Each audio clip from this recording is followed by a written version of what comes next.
तेजस्वी जी दोनों मिलकर कर रहे हैं। कल भी शायद जाएंगे, वो कल भी है। इस प्रकार से अभियान शुरू हो चुका है। वैसे जब हमने तेजस्वी का नाम घोषित किया था, तमाम राजनीतिक पार्टियों ने मिलकर के जो महागठबंधन में हैं, तब से ही एक प्रकार से अभियान शुरू हो गया था, उस दिन से। और तेजस्वी जी भी बराबर दौरे कर रहे हैं। हमारी पार्टी जो नेता लोग हैं वो तमाम लगे हुए हैं, ऑब्जर्वर अच्छा काम कर रहे हैं।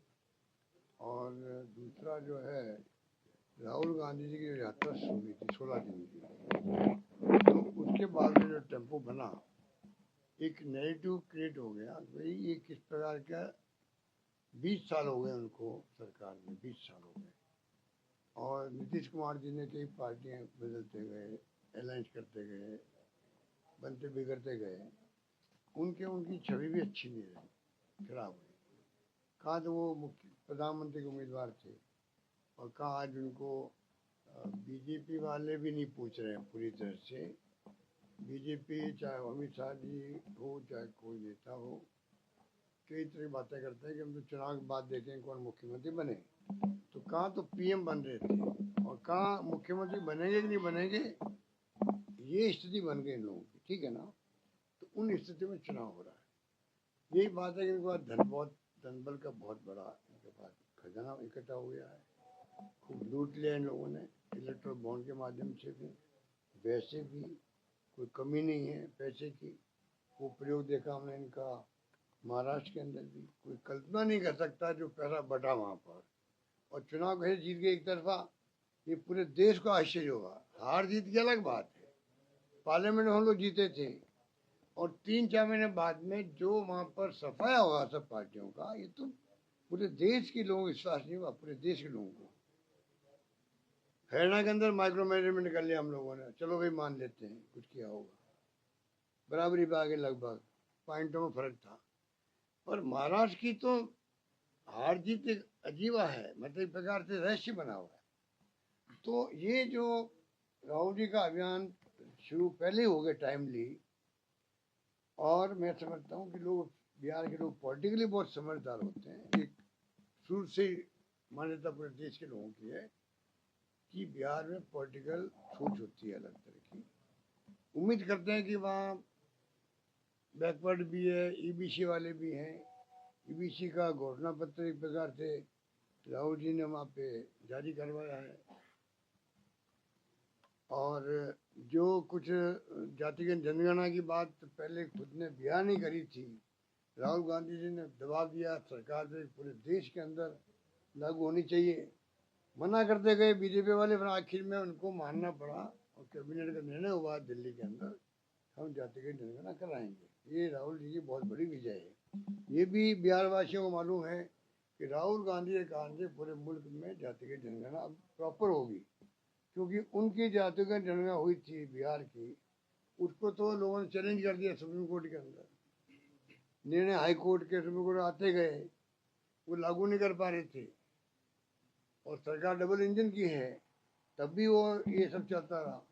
अब तो राहुल जी के दबाव से जो मोदी जी की गवर्नमेंट ने जो फैसला किया कि हमें करवाएंगे, ये बहुत बड़ी विजय उनकी है।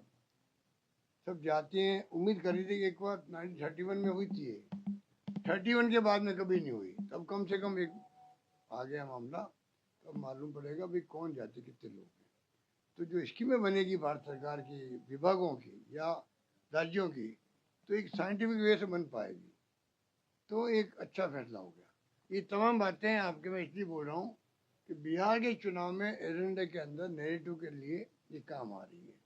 लोगों में ये डिस्कशन होता है गांव-गांव में, और कस्बों के अंदर, शहरों के अंदर भी, आपस के अंदर। मैनिफेस्टो आया परसों 28 को, कल ही। मैनिफेस्टो भी जो है 25 लाख का बीमा उन्होंने कर दिया जो अपने यहाँ पर था। सबसे पॉपुलर स्कीम राजस्थान की ये रही है कि हर घर में इलाज फ्री हो गया, दवाएं फ्री, टेस्ट फ्री, और इलाज का ऑपरेशन फ्री। ये बहुत बड़ा निर्णय किया बिहार के मैनिफेस्टो में, महागठबंधन ने किया है। तो मैं समझता हूँ कि एक मैसेज गया है। फिर जो और भी जो बिजली को लेके, पानी को लेके, नौकरी को लेके जो वादे किए गए मैनिफेस्टो में, एक 35 साल का नौजवान जो है, जिस प्रकार राहुल गांधी जी के साथ में दौरे किए वहाँ पर, और अब जो है राहुल जी के दौरे के बाद में उसने जिस प्रकार से मैनिफेस्टो में अपनी भागीदारी निभाई भी है, तो राहुल गांधी की जो भावना थी, पब्लिक क्या सोचती है उसके अकॉर्डिंग टू आप ये मैनिफेस्टो बनाओ, पब्लिक को पूछ के बनाओ। वो स्थिति बन चुकी है, उसी में ये वहाँ पर मैनिफेस्टो बना है और उसका बड़ा इम्पैक्ट रहेगा तमाम स्कीमों का। और तेजस्वी जी का मैंने कल सुना मैनिफेस्टो के बारे में भी डिस्कशन में देखा मैंने कि उनको पूरी 2 बार डिप्टी सीएम रहे हैं, पूरी नॉलेज है उनको स्टेट की, तमाम आंकड़े उनके सामने हैं, साथ में हैं। और वो मैं समझता हूँ कि मजबूती के साथ में ये चुनाव जो है दंगल, क्योंकि किसी ने ठीक कहा है कि ये तो चुनाव होता है लोकतंत्र के अंदर और ये युद्ध होता है। तो चुनाव में लोकतंत्र में तो नॉन वायलेंस होता है, क्योंकि डेमोक्रेसी है, कोई जीतो कोई हारो। और जब दंगल होता है, संघर्ष होता है, वहाँ क्या होता है, वायलेंस होती है। वायलेंस युद्ध की तरह लड़ रहे हैं, क्योंकि इनका विश्वास है नहीं डेमोक्रेसी के अंदर। युद्ध की तरह ये इनके प्रकार साम दाम दंड भेद, उसके माध्यम से चुनाव कैसे जीते हैं, ये उनकी थ्योरी है पूरे देश के अंदर। धर्म के नाम पर और कर दिया, हिंदू धर्म, क्या बाकी लोग हिंदू धर्म के लोग नहीं है क्या?